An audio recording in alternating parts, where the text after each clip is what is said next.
Ketika masih kecil, kita sering mendengar orang tua berkata, "Anak-anak, jika kalian melakukan perbuatan baik, kalian akan mendapat hadiah." Pada akhir minggu, akhir bulan, akhir tahun, kita akan menghitung dengan penuh semangat jumlah perbuatan baik dan tentunya hadiah yang kita akan peroleh.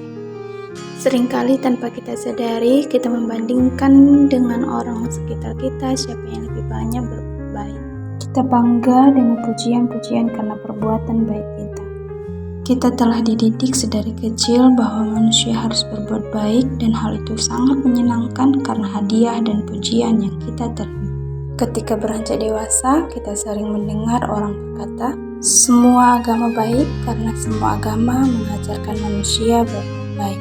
Selanjutnya, banyak orang juga yang mengajarkan perbuatan baik akan mendapat pahala, perbuatan jahat akan mendapat balasan. Dengan demikian, kita melihat manusia pada umumnya berkesimpulan bahwa orang yang berbuat baik adalah orang baik, tidak peduli apakah engkau orang Kristen atau bukan. Mengapa manusia ingin mengejar kebaikan? Karena manusia sadar ada kebaikan di dunia ini dan mereka mengingininya. Kesadaran ini hadir karena manusia diciptakan menurut gambar dan rupa Allah, sehingga kita dapat melihat kebaikan Allah dalam diri kita dan dalam setiap orang. Tetapi mengejar kebaikan berbeda dengan berbuat baik. Manusia juga sadar bahwa berusaha untuk mencapai kebaikan adalah sebuah mimpi. Demikian juga keyakinan bahwa melalui pengejaran kebaikan, hidup kita menjadi suci adalah mimpi belaka. Rasul Paulus berkata, "Keinginan untuk berbuat baik ada padaku, tapi apa yang aku lakukan bukan apa yang aku ingin." Manusia bukan melakukan kebaikan yang diinginkannya, tetapi justru melakukan kejahatan yang tidak diinginkannya.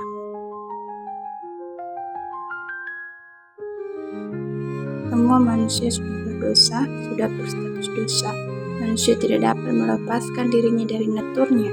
Manusia tidak dapat melepaskan dirinya dari natur keberdosaan. Manusia seringkali mengartikan dosa berdasarkan betapa seriusnya akibat dari suatu perbuatan. Membunuh itu kita sebut dosa, namun dendam kita anggap bukan dosa. Mencuri itu dosa, namun tamak bukan dosa bagi kita. Demikianlah standar manusia akan dosa. Dosa diukur berdasarkan akibat dari suatu perbuatan. Mata Tuhan, dosa besar atau dosa kecil, dosa berat atau dosa ringan, semuanya itu adalah dosa.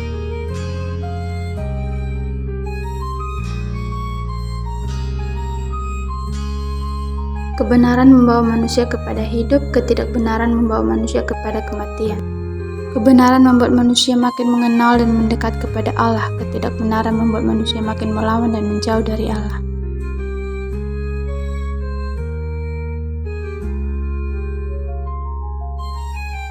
Semua manusia sudah berdosa. Siapa yang dapat melepaskan kita dari keberdosaan kita? Hanya yang tidak berutanglah yang dapat membayar hutang dosa kita kepada Allah. Hanya satu yang sempurna dan tidak berdosa, yaitu Allah sendiri. Karena itu hanya Allah yang sanggup menembus hutang dosa kita. Demikianlah Alkitab menyatakan Allah datang menjadi manusia. Yesus Kristus Sang Anak Allah datang menjadi manusia untuk menembus manusia dari keberdosaannya. Dia adalah Allah yang datang menjadi manusia, maka dia dapat berdiri di hadapan manusia dan berkata, "Siapa di antara kamu yang dapat menunjukkan bahwa aku berdosa?"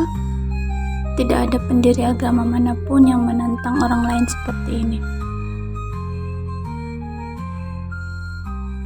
Semua agama di dunia ini lazimnya akan berkata dapat. Tetapi kekristenan justru mengajarkan bahwa tidak ada perbuatan baik pada manusia berdosa. Ketika manusia berbuat baik untuk mengurangi dosa dirinya, dia sedang memperalat sesamanya untuk keuntungan dirinya. Ini pasti bukan perbuatan baik. Karena itu, perbuatan baik manusia tidak akan membawa manusia kepada keselamatan. Sebaliknya, makin banyak seseorang berusaha melakukan perbuatan baik untuk mengurangi perbuatan jahatnya, dia makin berdosa.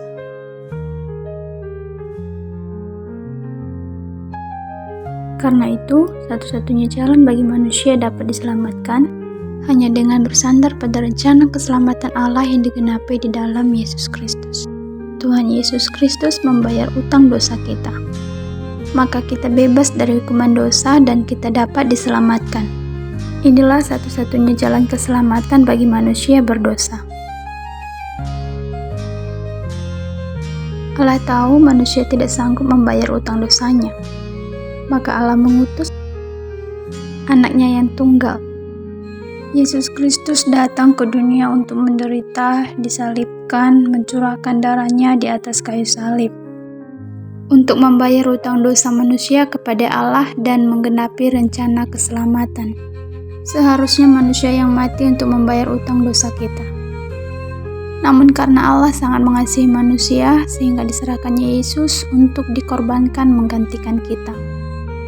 Pengorbanan Yesus memberikan pengampunan dosa dan kebebasan bagi manusia, dan kebangkitannya kemenangan atas kematian, memberikan hidup yang kekal bagi yang percaya kepadanya.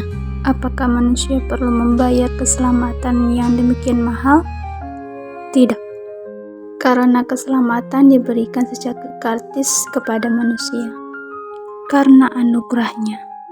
Hanya satu hal yang perlu dilakukan manusia, yaitu menerima Tuhan Yesus sebagai juru selamat pribadi, dan percaya bahwa Yesus telah mati dan bangkit untuk menebus semua dosa kita. Allah telah menyediakan jalan untuk menyelamatkan kita. Apalagi yang kita tunggu?